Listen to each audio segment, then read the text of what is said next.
Starting. Live. Great. Live. Okay. Okay. All right. So sorry for the inconvenience and starting 30 minutes late. Technology changed a lot since last time we used this. So today we're going to talk about The Hate You Give by Angie Thomas. And if you want to participate, please comment in the Facebook group or on Twitter using hashtag JBTC The Hate You Give. And you can just tag any of us in it. So, first about the book. 16-year-old Star lives in two worlds, the poor neighborhood where she was born and raised and her posh high school in the suburbs. The uneasy balance between them is shattered when Star is the only witness to the fatal shooting of her unarmed best friends. Khalil by a police officer. Now what Star says could destroy her community. It could also get her killed. Inspired by the Black Lives Matter movement, this is a powerful and gripping YA novel about one girl's struggle for justice. So to get us started, I just kind of want us to each talk about what we thought about the book. I'm going to say why I chose it first, actually. That's kind of important. This month's pick was mine, and I chose this book in particular because of where I grew up. In southern New Hampshire, we really don't have a lot of diversity, and we don't have these kind of experiences. And I wanted to know what it was like growing up in that situation because, I have nothing to relate to, with that situation. So that's why I chose it. And it's a good thing because she does a great job. Like, you absolutely feel what Star is feeling. And I really appreciate that she wrote this. And I noticed every time I choose a book, I read the negative reviews along with the positive reviews. And I saw a lot of people saying that they didn't want teenagers reading this book because of language. And I just feel the need to say the teenagers swear. They might not do it in front of you. Sometimes, yeah. But they do. And this book is so much more than a couple of curse words. Like, it's so important. I wish I had read it as a teenager, and my children absolutely will be reading this book as teenagers. So Amy, let's start with you. What did you think about The Hate You Give? All right. Should I introduce myself? Yes, that would be good. All right. I'm Amy Spitzfaden. I'm the author of Untold and soon to be Fingerprinted Hearts.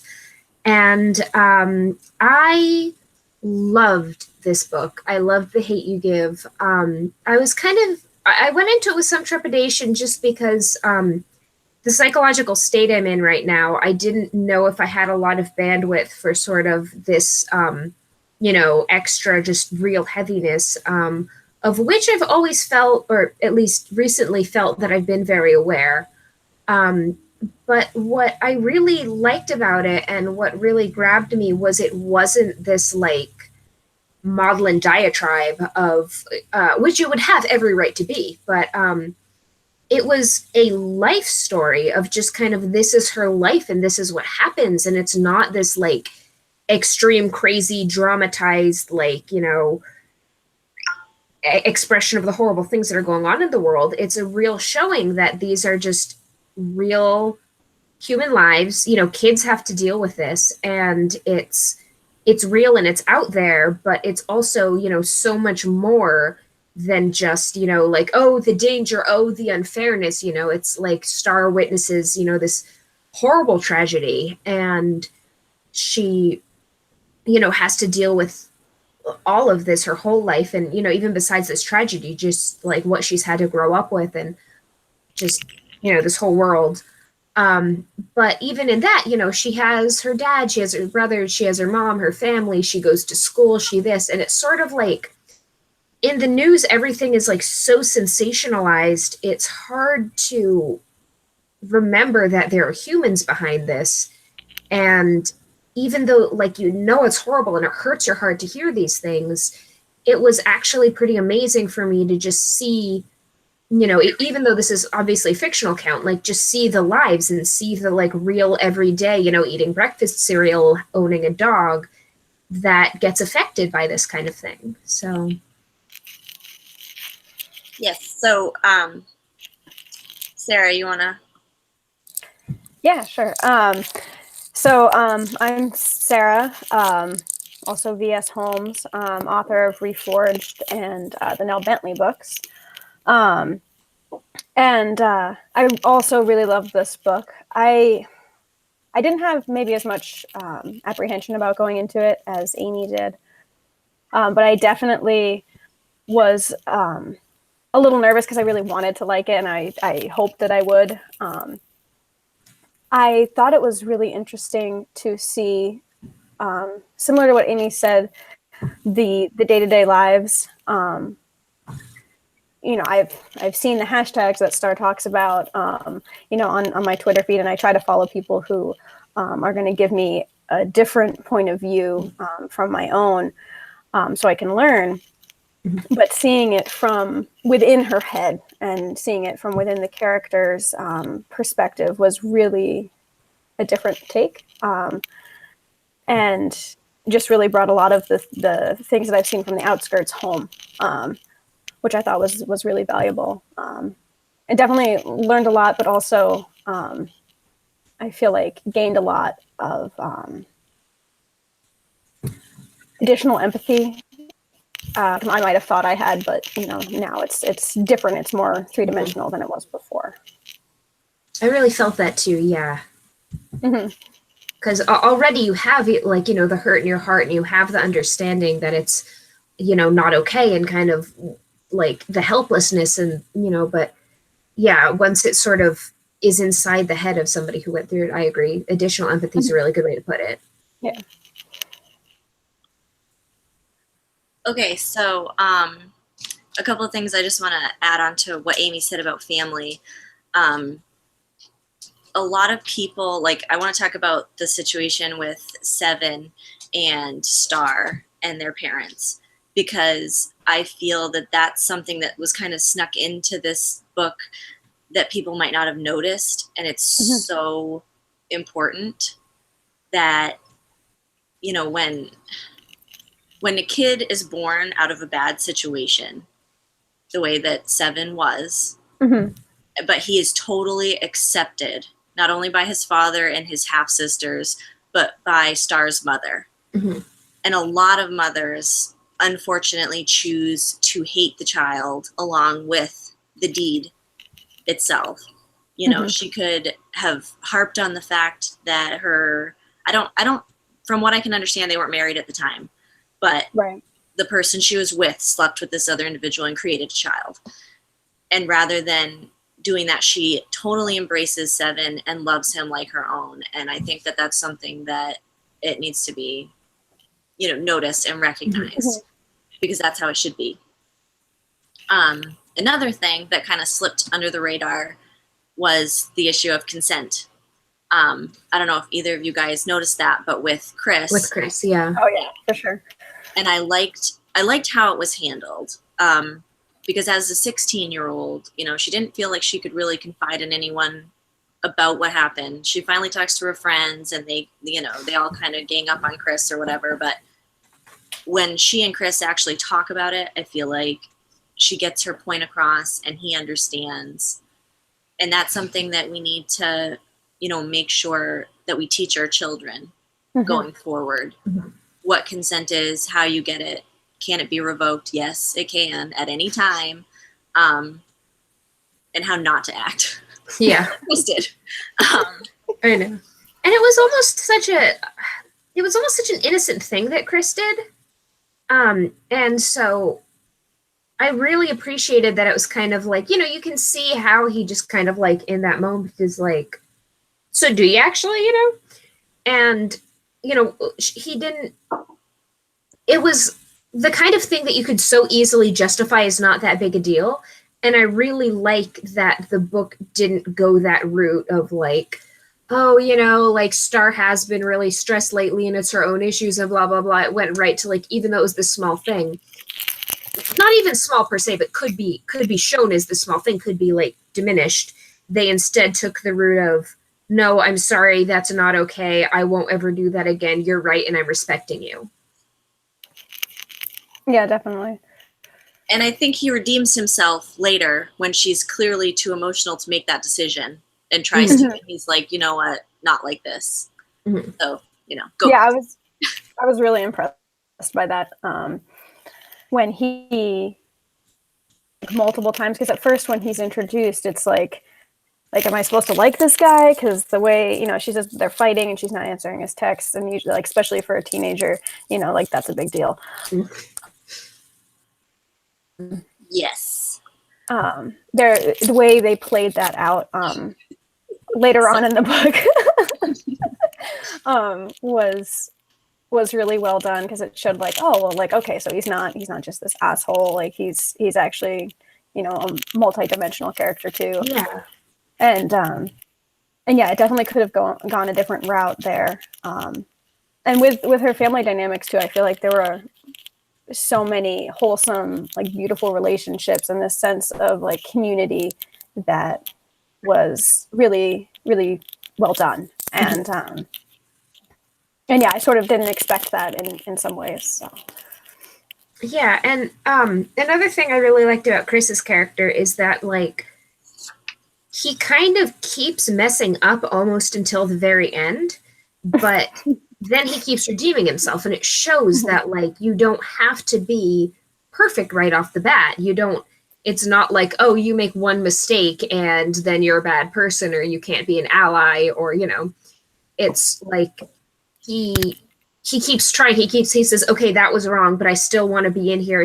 And he has his doubts too,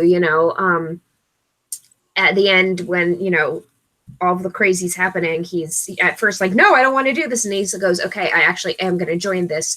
Mm-hmm. And I really appreciated that it showed that, like, what matters is getting in there and listening and joining in and not never making any mistakes and not always being perfect. Because, we have such intense call out culture right now, which is important, extremely important, but there's not a very clear path to what happens after you get called out and how you can continue learning and being an ally and teaching others.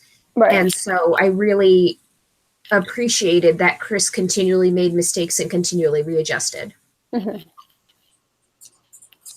And I like too how they, how she did a sort of parallel of that with Haley, and how Haley was just like screwing up left and right, mm-hmm. but in maybe slightly more subtle ways, at first, at least, mm-hmm. or in ways that Star didn't necessarily know, like what Haley said to Maya. Mm-hmm. And it showed like that dichotomy of like, well, here's someone who's screwing up and redeeming themselves like Chris is, and then here's someone who's screwing up and just going full on defense, like angry, mm-hmm. And putting it on the other person, mm-hmm. Which was also really valuable too, to see that. Yeah.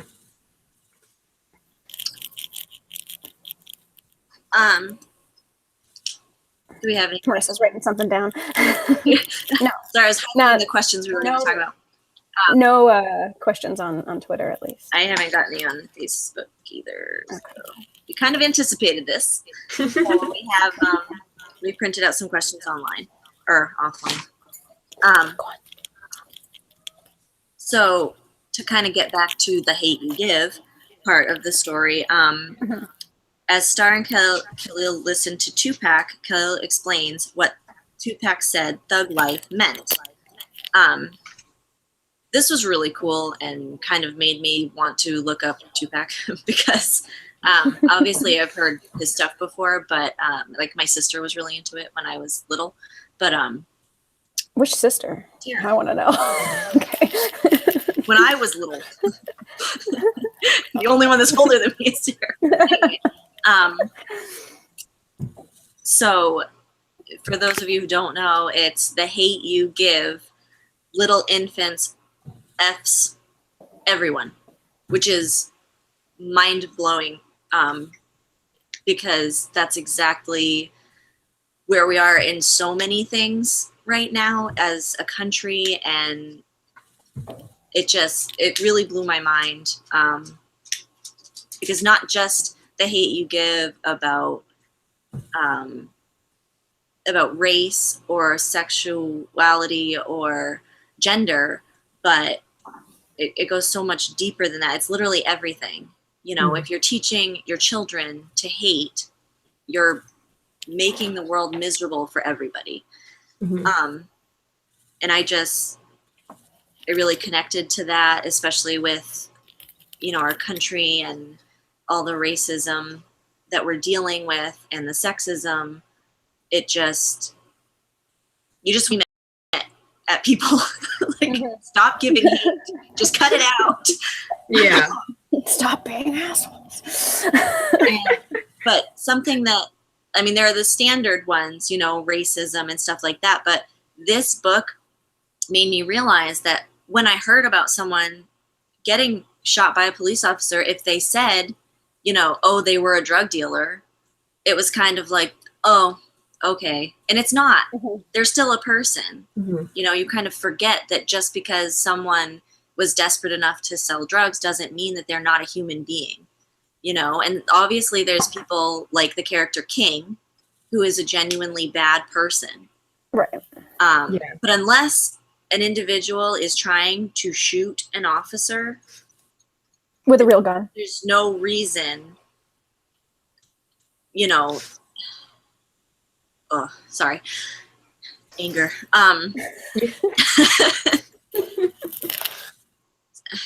So let's stick with the hate you give, or the thug life thing for now, and I'll touch on other things later that kind of led into. Who wants to go first? Amy, thank you for volunteering. Well, the one thing about that like really I feel is kind of the crux of it is the little infants part. And I feel this doesn't only mean children, but it's like Maverick, the dad, is saying to Star, it's sort of it's the weakest, not even weakest, but like least able to defend themselves members of society. It's the least privileged. It's the most oppressed. And it's sort of like, it is the government's responsibility to take care of everybody, almost like they are children. And they're the people who are in the worst positions. And there's this vulnerability, you know, and I feel like that's kind of what the Little Infants is addressing, that if you have a little baby that, you know, doesn't have the resources to take care of themselves, then you need to help them and like teach them like good, you know, teach them to be grown up. And then you have, you know, it sort of runs parallel, not at all that these people are infants or, you know, less intelligent or anything like that, but it's sort of just in terms of the resources they are given is basically nothing. And instead of being like, okay, let's build up your resources, let's, you know, like get jobs in there. If you screw up, like a parent, like, you know, if a child screws up, ideally a parent teaches the kid and, you know, like works through it and doesn't, you know, put the child in jail and then not give them any opportunities when they come back out. You know, you want to work with them. But as a result, they put them in these bad situations and it, you know, keeps it going. And so I feel like the sort of most vulnerable members of society is a really important part of that, because, you know, yes, there's this concept of hate begets hate and anger begets anger, and it's all, you know, terrible, but it's just the focus on the people who need the most help, who have the lowest resources, the lowest defenses, the lowest path to a good future. And we are scared of them. And we want to, you know, they have this gated community of Uncle Carlos's house, which is sort of like in the middle. And they're like, who are they keeping out? Who are they keeping in? And it just sort of like, yeah, just, it doesn't make sense to me that, you know, there's just fear and wanting to continue to keep those groups down instead. And, you know, that's gonna result in this kind of thing. That's gonna result in its own, yeah, so. Its own hate. Yeah, exactly. Can I say something real quick, Sarah? Yes.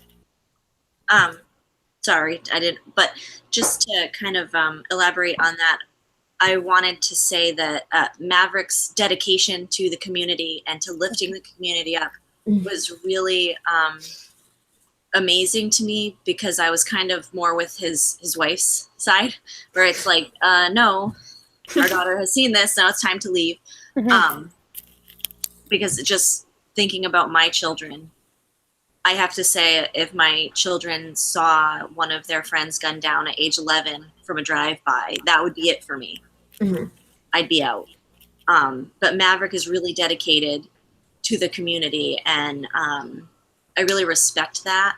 And the fact that he wants people within the community to create those opportunities and create, and basically help themselves, because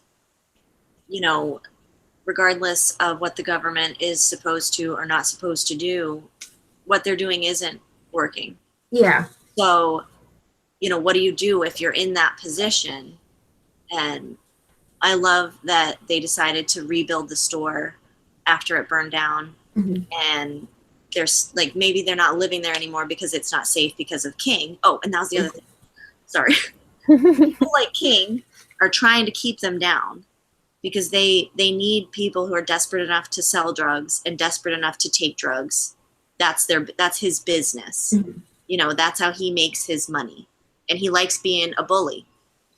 So you have these two different sides of the people who are living, in this situation. And the way that she tied everything together, I think, was really beautiful. And it was inspiring while being illuminating. You know what I mean? Yeah. All right. Well, one more thing. Sorry, we'll get to Sarah, I promise. But about what Rissa was saying about Maverick staying and helping the community instead of it. It just makes me think of you hear the phrase so much, "Get out of the hood," "Got out of the hood." This is their ticket out of the hood, and you never hear "improve the hood." Yeah, you don't. And so I think, that kind of just occurred to me when we were saying that. It's you get out of that situation, don't stay and fix it. So Right. All right, Sarah, please. Sort of to build off of that, it's not making it better for the people who are going to stay there, or who want to stay there, or who can't leave, or whatever. It's just well, someone else is going to take the place, when I leave. So it doesn't matter, it's well, you probably should take care of those people too. And I think what you said about the analogy of infants and the vulnerable populations, I think another really interesting part of the phrase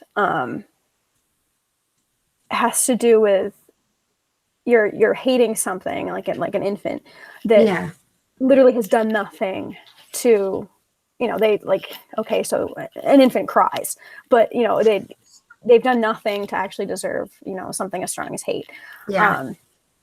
And just the generalization of that, and the assumption of well, you're hating something just on the basis that it exists, and how painting it in a picture of an infant, something that we are biologically programmed to want to care for, really illuminates that fact of how ridiculous it is to hate something that that you don't know, that you don't understand, and that doesn't deserve it.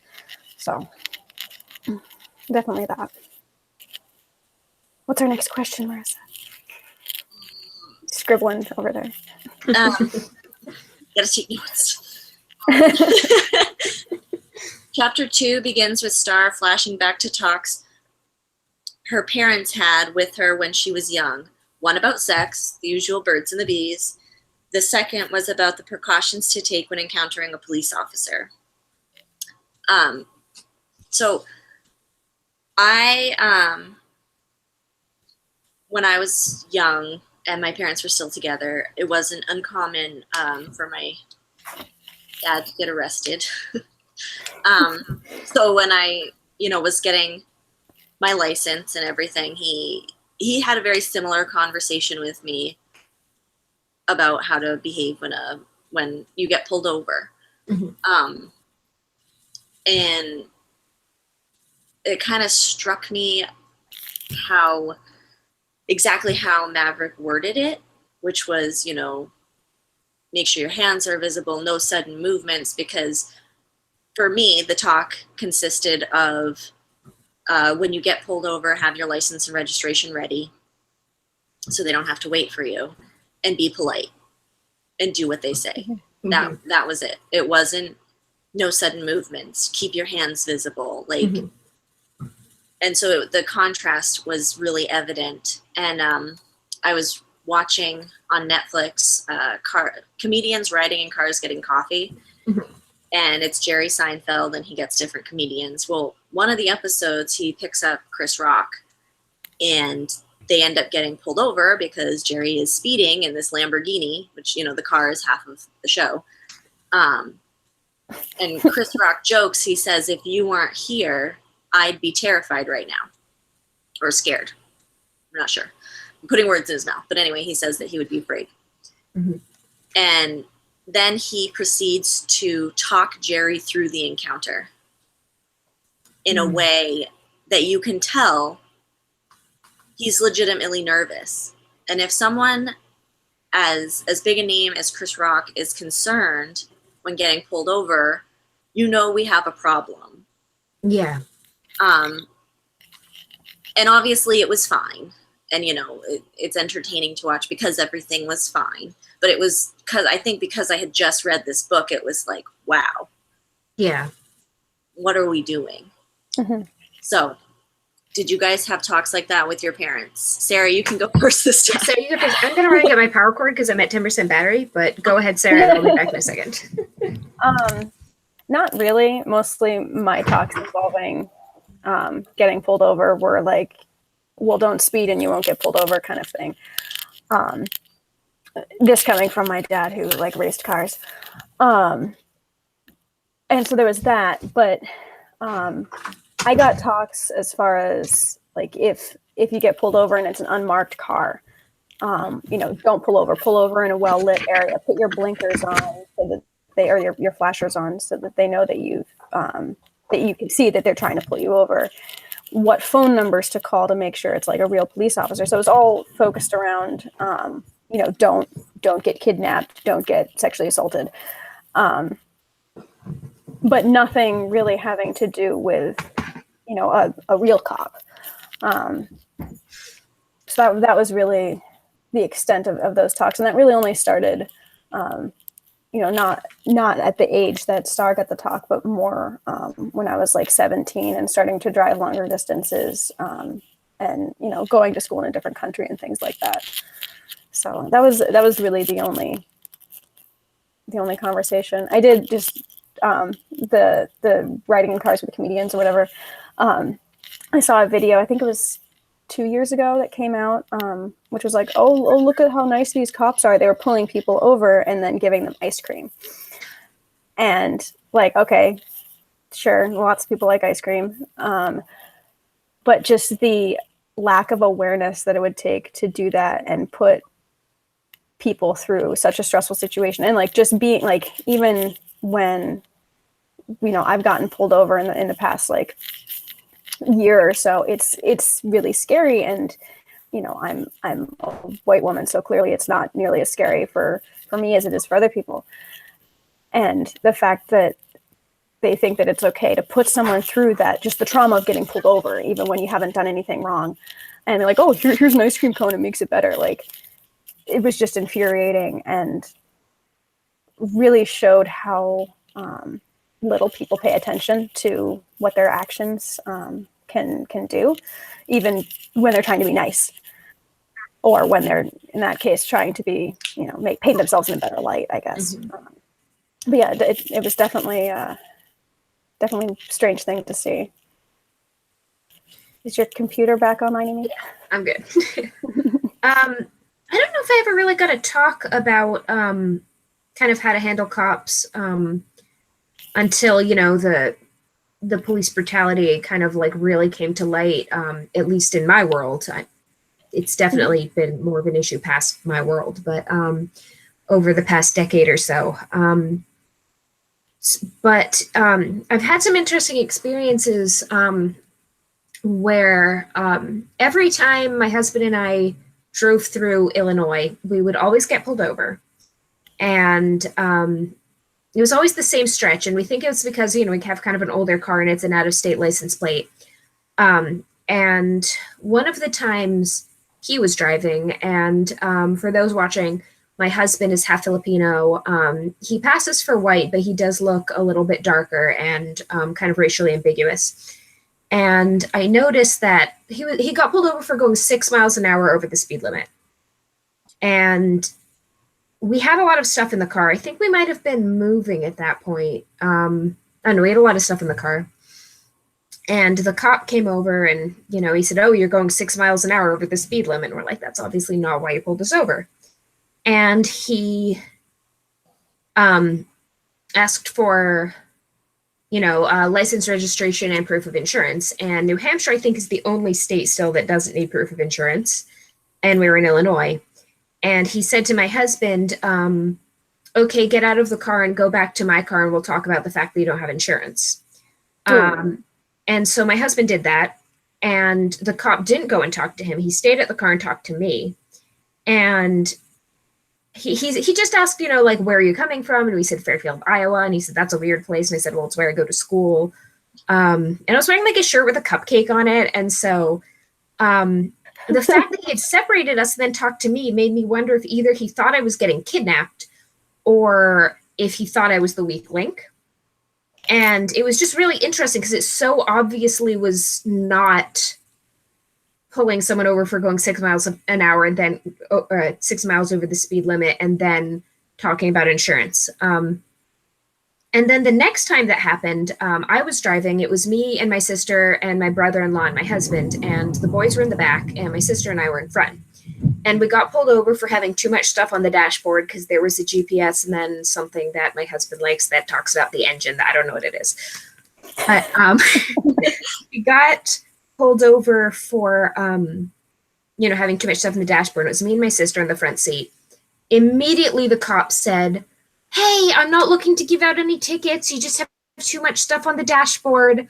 And again, I think he profiled our car. And I think as soon as he saw that it was two young white women in the front seat, it was fine. And what strikes me about that is neither of the times I was scared. Oh, and that time also the cop had me get out of the car and come sit in his car while he wrote me up a warning. And I was never scared. And in retrospect, it's mind-boggling to me that I wasn't scared because that, getting separated, getting out of the car, being on a highway, if it was any other demographic pretty much except maybe a white guy, that would be really scary. But so even though I kind of dealt with these situations, it was kind of like my privilege protected me. The cop's not going to do anything to me. I'm a young white girl. I was wearing a cupcake t-shirt. I'm not at risk. So I never had to have a talk about it. So even when I dealt with that, I was never in danger. And it's just kind of it's mind-boggling to me that I just have such a crazy different experience. I think it's interesting, Amy, that you weren't scared. I would have been terrified. The only situation that I have that was similar was when we went down to get my husband. He was returning from Afghanistan, and they were getting back at 2:00 in the morning. And my father-in-law was with me, and he's a heavy drinker. So he smelled like alcohol at 2 a.m. in the morning, you can imagine. And we got pulled over for a headlight. And the way this cop acted, his actions didn't scare me. There were certain things that he was doing that told me that he was actually more afraid for himself. But I'm automatically— That's when it gets scary, though. afraid of police officers. So what he had me do is he had me get out of the car. But he goes like this. He's looking at me, and he says, "I'm going to have you get out of the car." And then he stops and leans over so he can look at my father-in-law, who's a big man, muscly and generally scary looking. Mhm. And he says, I'm going to have her get out of the car so I can talk to her and make sure that she doesn't have alcohol on her breath. Mhm. So he didn't even tell me everything that was going on. He wanted to make sure that Big Mike knew what was going on. Interesting. So I went to the back of the car and I actually told him, he said, you sound a little nervous. And I said, cops scare the shit out of me. And he said, well, you know, I'm sorry that you feel that way. I just have to make sure that you're not driving under the influence. And I'm like, yeah, I understand that. I just, you know, this is scary for me. You said I was nervous.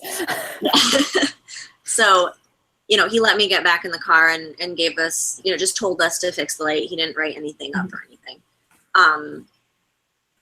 But I'm like getting anxious and freaking out and having adrenaline just thinking about it. Yeah. And this was 6 years ago. Yeah. And I'm like, yeah, that's why it's so crazy to me that I just so wasn't afraid. And I think it's because, like, I could sense that the cop wasn't afraid, because when the cop's afraid is when things go down, you know? Mhm. And so it, like, I remember when I was 16 or something, I was in a car and a friend got pulled over. And I remember I was so clueless about, like, you know, my parents had gotten pulled over for speeding sometimes when I was growing up, but whatever. But I was like so clueless as to anything. I asked, after, you know, the cop left and everything, I asked my friend, I was like, why did you tell him that you're reaching for your pocket to get your wallet? I didn't even know. And then, and then after that, I was like, oh, wow, you know, like, you have to say, and it, you know, I'm thinking about the times that doesn't work now, and I'm getting upset, but. I wanted to comment too really quick on Sarah's comment about sexual assault, because that is what scares me about police officers. Is I am a small woman who is easily overpowered, and I do want to say, obviously, not all cops are bad, but it just takes one. Yeah. And you don't know what you're gonna get. Yeah. So being scared every time you get pulled over is just a reality. Yeah. I think, because anytime that there's a position of power, there are people who are corrupt, who are going to seek it out. You know, they want power because they want to abuse it. Mm-hmm. So, you know, from whether you're a woman who's afraid of being assaulted or it's because of your skin color, you know, being afraid of the police is part of our lives right now. And police officers offering ice cream as trying to, like, you know, improve relations. Oh, Like, that was so pulling people tone deaf. over. Not the best move. I understand their intent in trying to improve relations, but how about instead, you know, you take part in the community? Yeah. Like, you know, go to the high school, talk to kids, talk about, you know, when you encounter a police officer, how you need to behave, because maybe their parents didn't have that conversation with them. Yeah. Do things like that. And also understand, instead of being unaware of why people have those feelings, understand why they do and acknowledge them, and don't diminish them, because that's just gonna be like, oh, well, full cop. And understand where they're coming from. You can meet them where they are, and, you know, build an actual relationship instead of just this, like, faux nice thing. And yeah, I definitely, I usually don't get along with the people in my life who are police officers, usually. But yeah, like you said, like, not all of them are bad, but if you look at the amount of education that people go through to become a police officer, I think that there's not nearly enough, and also not enough of the understanding and the empathy behind it. It's just like, protect yourself, protect people. And it's like, okay, well, you know, another way you can do that is by understanding them. And it's mostly just like, well, if you see a problem, whip out your gun. which isn't helpful, especially when you're, supposed to be taking care of people. Yeah. So. Which brings us, I think, nicely into Uncle Carlos. Yes. Who in the book is a police officer. He's from Garden Heights. And I also want to kind of mention real quick the other police officer. We don't know his badge number or any identifying things other than he was a black man. Mm-hmm. Who put Maverick on the ground and handcuffed him in what can only be described as an effort to badger a witness. Mm-hmm. He did it in front of Star. Mm-hmm. So this is another place where she does really well showing both sides. You have the one who is a good cop who does the things that you expect a good cop to do and has the understanding that you want them to have. Do you mind? And then you have the bad cop who does all the things that you would expect a bad cop to do, except for the fact that he does end up letting him go. I wasn't sure that was going to happen. Reading it, I was really nervous. Mm-hmm. Me too. But he does. He lets him go, and it ends up being okay, but that's still badgering, I think. I don't know if it counts as like badgering a witness if you're not in court, but it shouldn't be allowed. Intimidating. Intimidation. I was going to say badgering. Please tell me that's the legitimate language. Badgering. So what did you guys think about Uncle Carlos? Amy, it's your turn to go first. I don't know. My first thought is I like that he punched what, 115? 115. Yes. Yeah. I like that. That's my first thought. I really liked, kind of having that not only good cop, but good cop who cares on such a deep and personal level about Star, who, went through all this with it's such an unbelievable position to be put in, where one of your colleagues, shoots to death your niece's best friend and points a gun at your niece until whatever. Backup arrives. Yeah. Like that.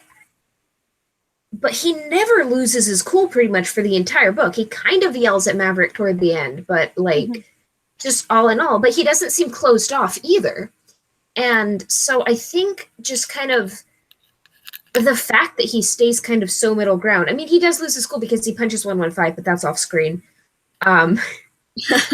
But you kind of see him just really walking this middle ground because he wants to also protect Star's faith that she can be protected. I feel like it's not he wants to defend his buddies or, oh, I'm not bad or prove anything like that. He wants to protect Star's faith that there are people there who are going to take care of her and there are people there who are going to keep her safe and that cops aren't the enemy and shouldn't be the enemy. And so you kind of only see him through this 16-year-old's point of view looking at her uncle. And while you get hints that that's not all of who he is, I really thought it was a really interesting and powerful take that he's only Uncle Carlos to her.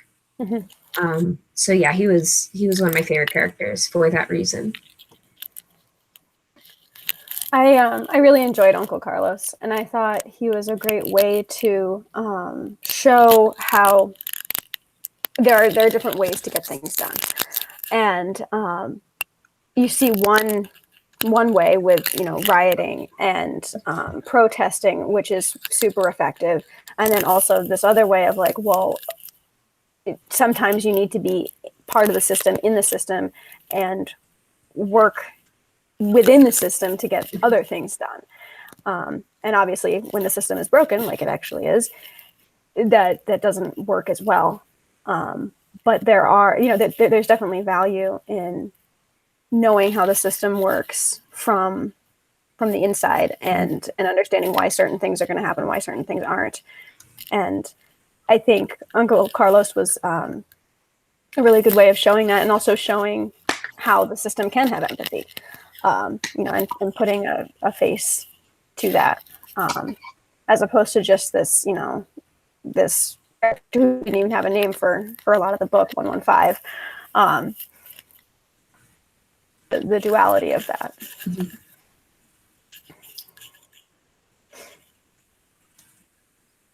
Okay, I guess we'll go into our next question. At the police station, after Star details events leading up to the shooting, the detective shifts her focus to Khalil's past. This, like, in the moment when I was reading this, it was infuriating. Mm-hmm. And I totally, like, Star doesn't really say what needs to be said in that moment because she's in shock, which you can totally understand.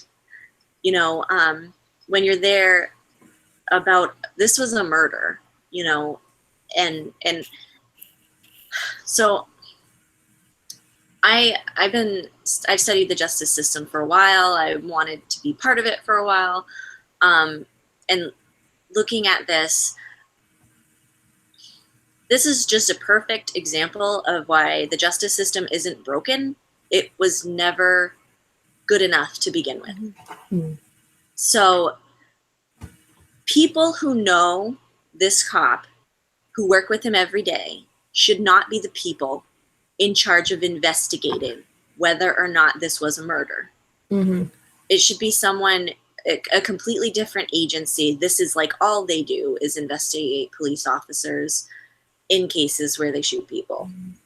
Mm-hmm. And it should be cut and dry. Every time you do it, you get a suspension, you lose your gun, you lose your badge, and these other people take over the investigation. Mm-hmm. That's just how it should be, in my opinion. And this kind of proves it, because these people, they don't see Khalil and Star Mm-hmm. as kids, and they're kids. Like, I think a lot of times that gets forgotten in some of these situations, that these are children. Mm-hmm. You know, 16, 17, yeah, they're tall, so they're still kids. And they shouldn't, like, Star shouldn't have seen one of her friends killed, Mm-hmm. let alone two. Yeah. Like, the fact that this can happen, you know, And and as one normal, is gang-related violence and one is police violence, but still, like, Yeah. she was a child, and obviously she's not a threat. She didn't have a gun, and he's pointing the gun at her. Things Yeah. like that. It just, anyway, when that happened, it drove me about up the wall. And I don't know, I don't think Star mishandled the situation as a teenager, as a kid in that situation, then basically being attacked by these two people who are supposed to protect her. Mm-hmm. Who wants to go first? My turn. It was definitely frustrating to have her read, or to be reading those questions as she was being interrogated. And one thing that I thought was interesting was, like you said, like, it was so stressful and it just was so infuriating. And I didn't even notice that she wasn't saying, like, oh, and he held me at gunpoint, and, you know, he did this and he did that. She wasn't even answering those questions or bringing that up. And I didn't notice because I was so wrapped up in, like, her stress, which I guess is one of the benefits for the book being written in first person, is, you know, you are her for those 400 pages. And it didn't even occur to me that she hadn't answered the right questions or brought it up until she realizes it. Yeah. And I think that was a good way, either intentionally or unintentionally, to show, like, you know, see, it's complicated. The whole thing is complicated. It's complicated. They have to answer those questions, or to have to think about those questions from either perspective, but definitely from the witness perspective, when you're so concerned about getting everything right and making sure you say the right thing and making sure you say it in the way that's going to be most helpful for the situation. So, Yeah. And Amy?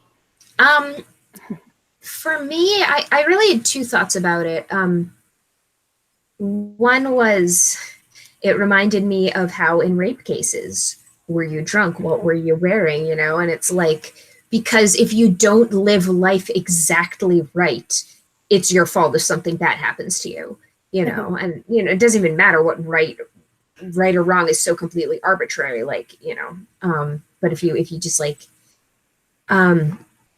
but the other thing about it, that really gets to me with the victim blaming and the, oh, Khalil, was a drug dealer and all of this, is it undermines due process, because the fact of the matter is it's a matter of your rights as an American citizen, is that life, liberty, pursuit of happiness, and all of this. And if you victim blame and act as if you're a certain type of person, you can just randomly get shot by the police, that is extremely damaging, because what you actually have the right to is to be safe, unless, like, you are putting the police officer in physical harm, or, like the circumstances where it is appropriate to use force, and to possibly lethal force. And so when it's such a natural thing to be like, oh, well, it was okay to kill him because he was a drug dealer, because you want your friend and colleague, and you're actually, more importantly, you want your job to be off the hook. You want your police force to be off the hook. But it's so wrong when the person was unarmed and doing nothing, to act like who he was meant that this could happen to him. And that was what really got me about it, even more than kind of what Star was going through and how she was answering, is just the idea that you have a right not to get shot by the police unfairly, and that you don't give up that right if you make certain decisions in life.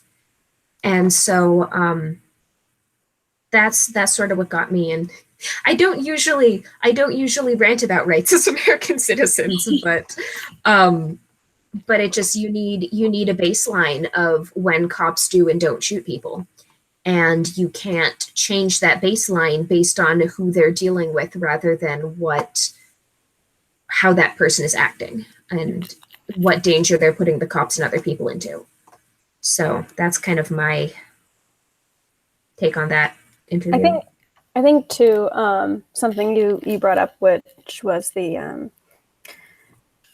assumption of like, oh, well, it's because, he did this or she did that, or, because she was drinking, because, he thought he had a gun. Mm-hmm. I think another reason for people to cling to those things too is it gives us a set of rules to live our lives so we can feel safe. So like, oh, well, I mean, he was a drug dealer, so if I'm just not a drug dealer, I'm going to be fine. I'm not going to get shot. Yeah. Right. And then the other side of that, which like that's harmful in and of itself, but the other side is implying that like, well, I'm not going to do drugs, or I'm not going to be a drug dealer, so he's not going to shoot me. But it's fine if he shoots someone else. It's not stopping the actual crime from being committed. It's just making someone else be the victim of it. Yeah. And that, like, I mean, there's so many layers to that you have to deconstruct. It's just, it's so ingrained in our safety as a society, and like what our rules are, how we conduct ourselves, and how, we cannot get shot. So. A comment from a viewer. Mm-hmm. We'll just call him Brian, because I don't know if he cares if I say his full name. So Brian mentioned that the protocols that troops have to follow overseas, which is something that I wanted to talk about, because it's very important that you don't shoot civilians. Anyway, that sounds ridiculous, but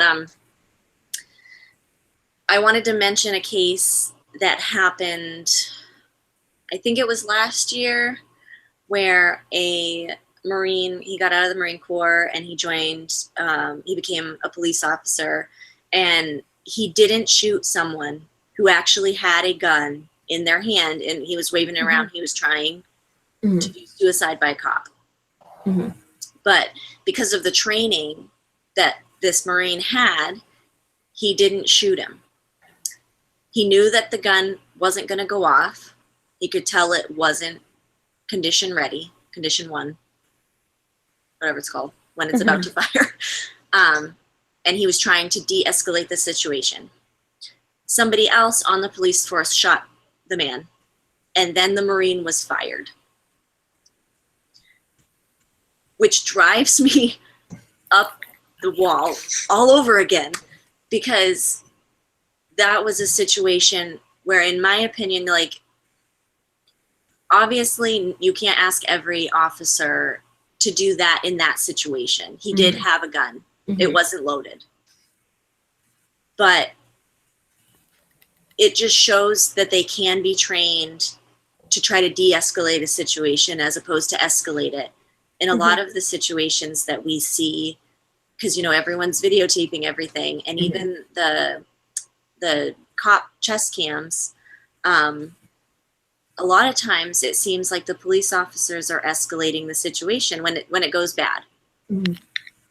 Obviously, we don't see when it goes perfectly because they don't care to show that. But that situation in particular bothered me because here's a guy who's properly trained, in my opinion, to deal with the situation, and he's fired because he didn't shoot someone. And the fact that both of those people were technically trained and part of our government, or, you know, an extension of it, and couldn't receive the same training for doing essentially a similar thing in that situation is ridiculous. There's no reason why you shouldn't have the same training. I'm going to do something that I never do. Just kidding. And play devil's advocate for a second with 115. And I know you guys can jump all over this afterwards, but I have to say it. So let's pretend that 115 didn't know what his dad was going to say in the interview.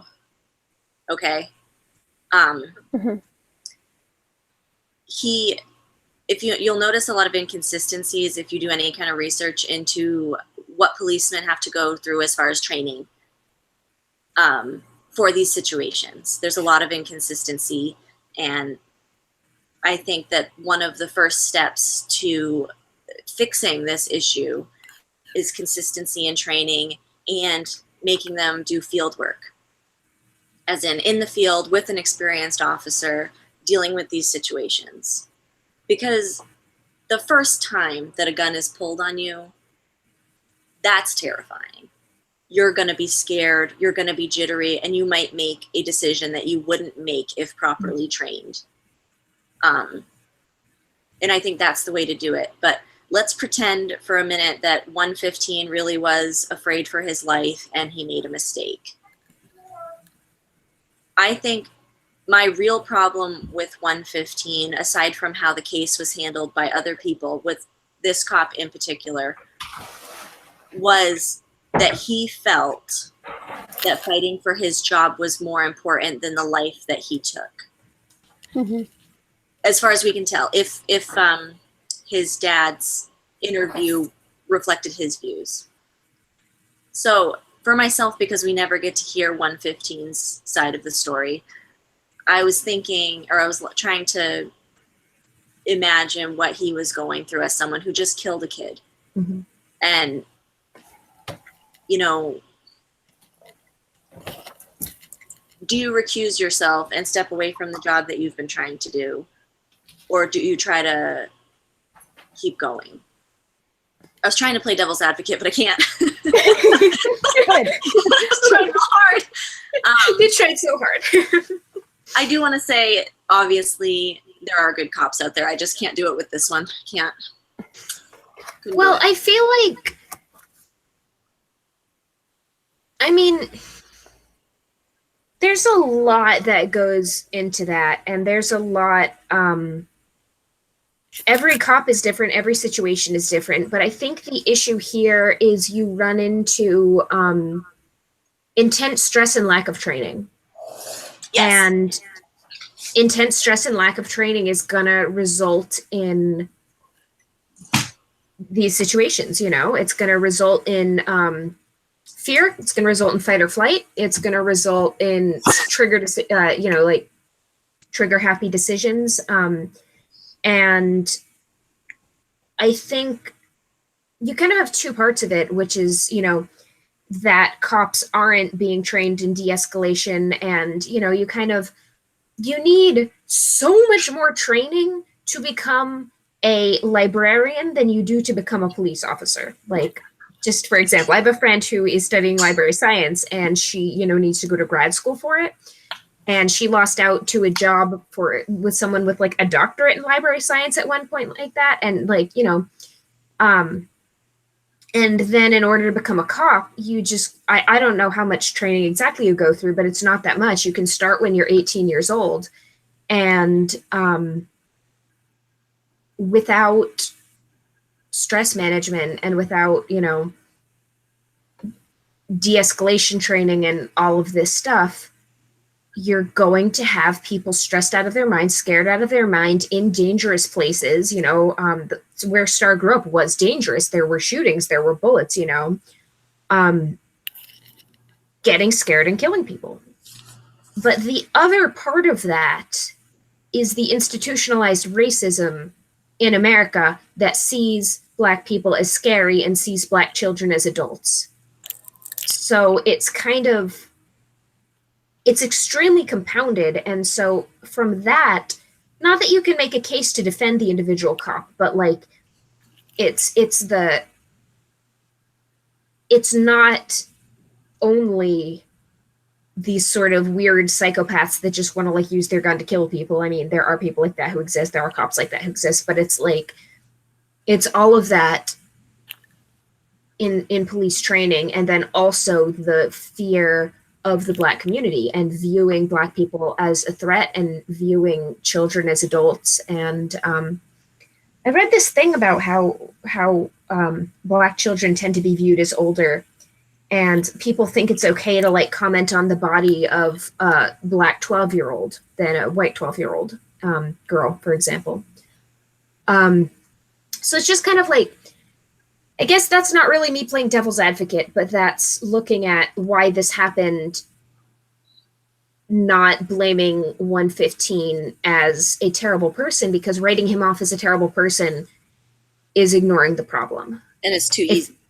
It's too easy, and it's not the problem. If it was a terrible person who shot somebody, you can't do anything about that. I mean, there is, mental health and a whole other area there, but sometimes this happens. But if you actually do understand that he's not a terrible person and that he was just reacting within the system in which he lived, and he was reacting in a fear-based thing, then you can look at the bigger issue and maybe bigger ways of how things can get fixed.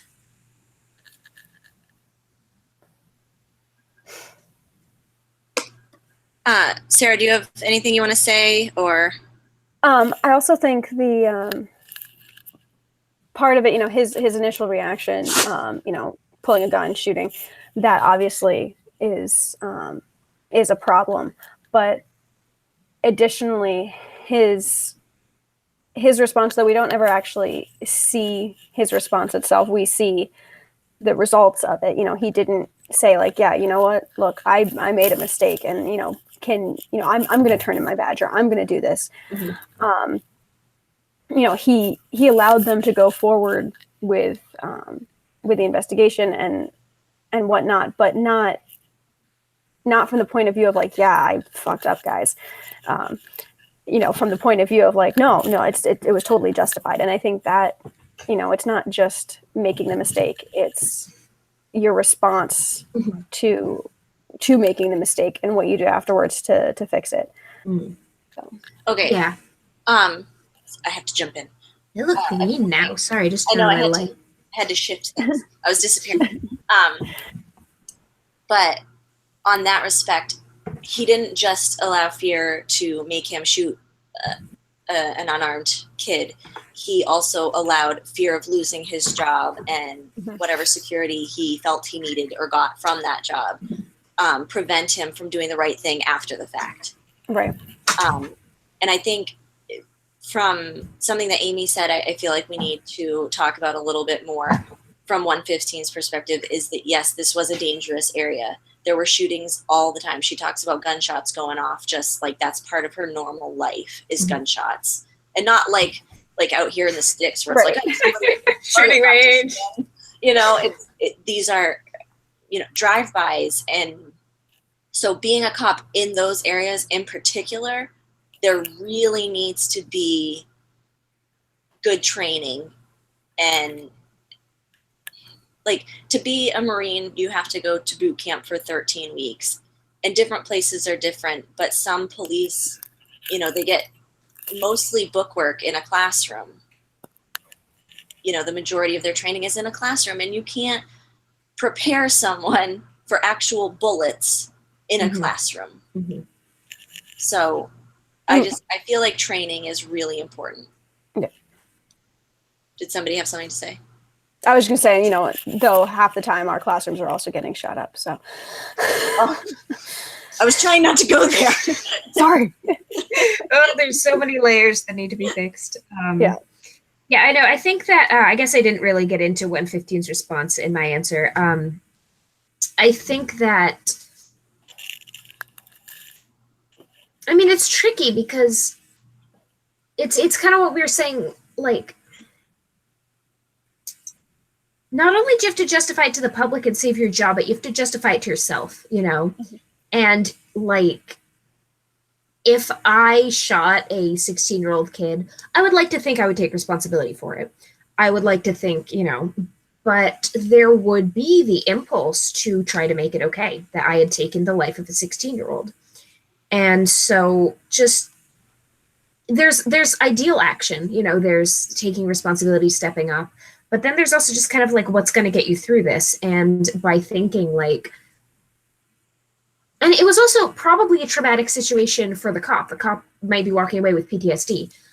And he might not remember it. And so by thinking they were violent, they were cursing at me, I was scared, he was a drug dealer, there are drug wars going on all the time. I genuinely thought like, all these defenses that he and his dad are giving the public and for the investigation and like not turning in his badge, by turning in his badge and by giving up his job, he has to admit to himself, I wrongly killed a 16-year-old who was unarmed. And so I feel like a lot of the defense we see is your defense for yourself, because that is, I can't imagine living with that. And so not only, it's not necessarily like, oh, I want to keep my job, so I'm going to lie. It's like your brain has to restructure this to kind of make sense of what happened and make sense of what you did and make sense of why there is a kid that was alive who's not alive anymore because of you being afraid of making the wrong call. And if you admit, I made the wrong call, you have to admit that to yourself and you have to live with that forever. So it would be the right thing to do. And I think there are people who would be able to do it, and there would be people who would be able to work through it. But I do understand how there are people who can't do that. So I want to mention, just kind of add on to that it is the ideal that you would do the right thing after the fact. But I feel like police officers need to be held to a higher standard of morals, because they're the ones who are here to police us and make sure that we follow the laws. So they need to be held to those same standards. I do completely understand like restructuring and maybe not remembering it properly and justifying it to yourself. Like that totally makes sense. That's totally human. But I do think that's where having an outside team investigating comes in. That's where the investigation of the grand jury comes in. It shouldn't be the cop's responsibility. I mean, it should be. Well, ideally, from a personal, like, human development standpoint, it should be. But from a, like, legal procedural standpoint, it shouldn't be the cop's responsibility to be like, you know what, I did make a mistake. Like, there need to be people from outside who come and look at everything. Like, when he doesn't answer with so when he naturally tries to defend himself and his actions to everybody and to himself, like, somebody else needs to look at this and figure out what happened and if it was right or wrong. All right. So back to I our only questions. I only have about 10 minutes left, so maybe we could do Yeah, we just have one more. Oh, good. Okay. So we'll make it quick. Okay. How and why does the neighborhood react to the grand jury's decision? I wanted to talk about this because Star, along with everyone else, start to riot in their own community. Mhm. And even while part of me was like, yeah, when she says, let's burn shit, part of me was like, you know what, I'm pissed off too. But another part of me was just right with Maverick, where he's saying, you're burning down your own neighborhood. Like, that's like a kid getting in trouble by their parents and going in and tearing their room apart. That doesn't hurt anybody but you. Mhm. You know, don't. Now we're likening them to kids again, and I didn't mean to do that. Yeah, it's not. But, you know, anytime that something happens that doesn't go your way and you destroy your things, like if you're mad at your phone and you throw it and you smash it, who does that hurt? You. Mhm. Burning down your neighborhood. I mean, yes, technically it will get attention, but it's negative attention that doesn't help you. You need, you know, that's what I liked. Again, she's so good at this, and I hope she writes more books, because she has the rioters, and then she has Just Us for Justice. Is that what it was called? The group, the activism group. So you have the rioters, and then the looters that inevitably show up where there's a riot, and then you have the activists. And I loved the fact that we went from Star saying, yes, let's burn shit, to her actually seeing shit burn and being like, this isn't right. You know, remembering what her dad said about burning down your own place, and her, then they're trying to get out of the riots and they end up at the activists. And I loved that transition. I loved that scene. That was the part of the book where I couldn't stop reading from pretty much the second that the grand jury decision was read to the end. Yeah, me too. I couldn't put it down. Me too. So who wants to go first? I think I'll volunteer. I think something that's interesting, there is the analogy of like, why are you ruining your own neighborhood, your own room, whatever. But I think what struck me as powerful was, you know, when you want to destroy something and there's nothing left for you to destroy but your own stuff, it's like I'm willing to light this on fire so that you will actually see flames, because you know, I can't go to your house and burn it down. I mean, obviously people could, but you know, it's I mean, if you're going to burn the country down, like, go ahead. But if you really want someone to see you, I sort of see the value in, you know, destroying your own stuff just so someone notices. And also it, to some extent, it negates the like, oh, well, you know, demonizing, look, they burnt down my house. It's like, well, no, they burnt down their own. So it cuts that initial accusation out. But I mean, like you said, it is counterproductive in a lot of ways, especially depending on, you know, what places you're destroying.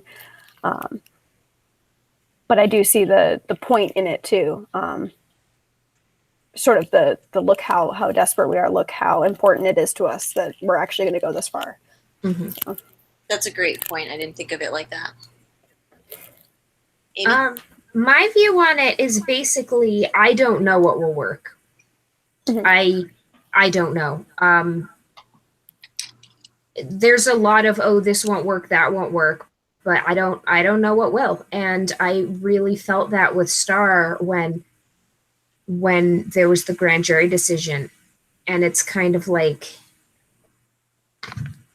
she went through the process. She, you know, testified, she did everything she could. She talked, she gave interviews, you know, and it's kind of like, it's, you know, you look at it and you look at the damage, and, you know, you look at, you know, it's their own neighborhood being hurt and they're, you know, all of that. But it's kind of like, I don't know how we're going to scream loud enough or negotiate hard enough for this to change. And I think we just kind of need to keep trying. And I think that, obviously I don't condone damaging, other people's properties or like, the illegal aspects of it and but I think I just don't know, it's not changing yet. And so I can't really say whether or not I think it's right, because I think we're going to have to wait and see what actually does create change before we can look back and say what the right thing to do was. And I think it's sort of like the, you want to work with the system. You also want to get rid of the system. It's that duality again, like with Uncle Carlos, or, what avenue are you going to take? Well, you're probably going to have to use both. Yeah. All right, Amy, do you want to say goodbye, and then Sarah and I will close? Yes. And don't forget to talk about the next book. Oh, the book is coming out. Oh, the book the next one we're reading. I left it in the other room. Should I go grab it? It's up to you. Do you feel like you have time, or I could introduce it? You can introduce it, because then we don't have to have like 10 seconds of dead air for me to go and get it. So yeah, I'm, for those of you just joining now, or if you join in the middle, I'm Amy Spitzfaden. I'm the author of Untold and soon to be Fingerprinted Hearts. And you can follow me on Facebook, Twitter, and Instagram. I'm Amy Spitzfaden on all of them. And thanks so much for listening to us. And thank you, Sarah and Rissa, for this conversation. I'm so excited about this book group, and I can't wait for us to just explore the whole spectrum and talk about it all. Awesome. Thanks. Have a good night. You too. Bye. Okay.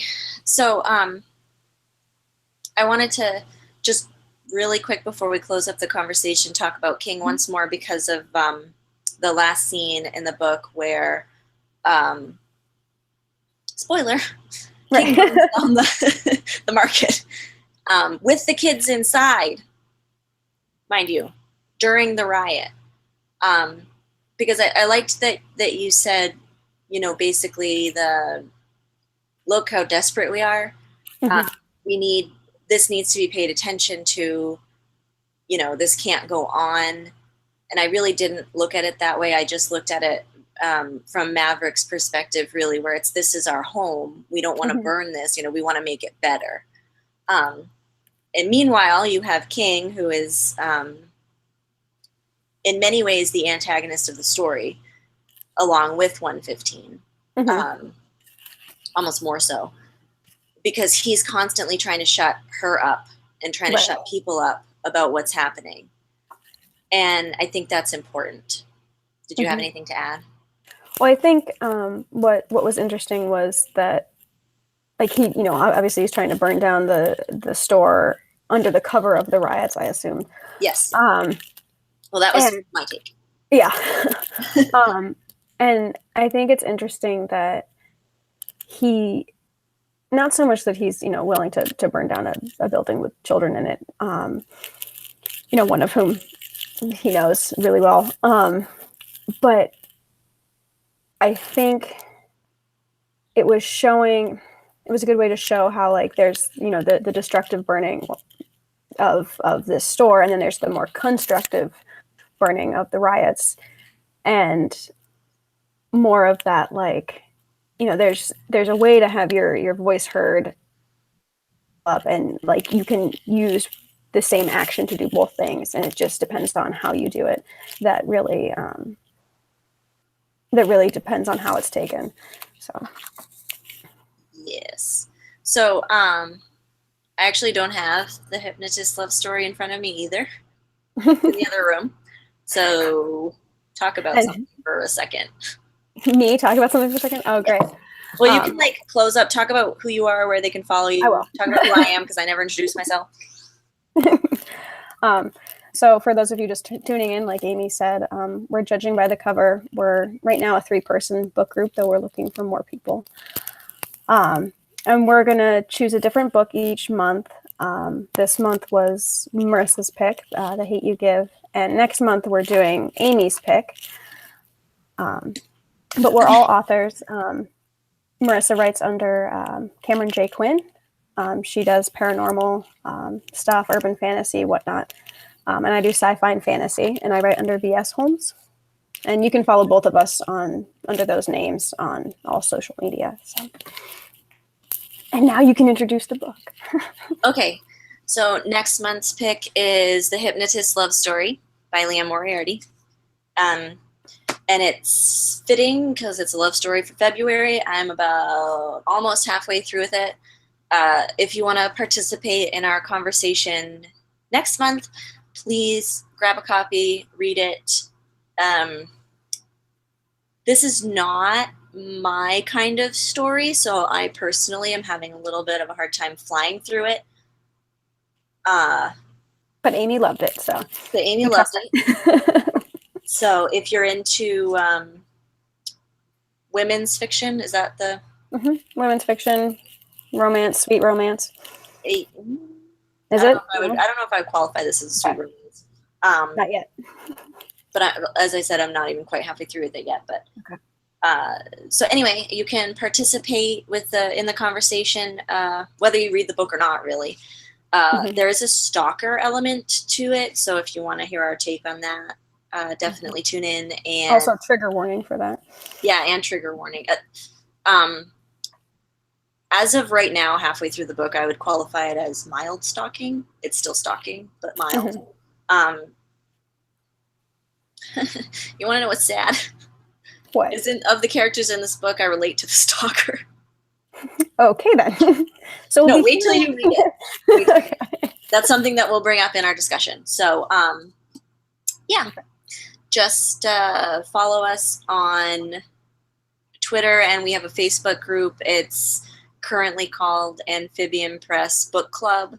I'm going to probably change the name to Judging by the Cover to match everything else. So look for either of those. And if you find us, we share it all the time. So join the Facebook group or use the hashtags on Twitter. And hopefully we'll see you guys next month. Mm-hmm. All right.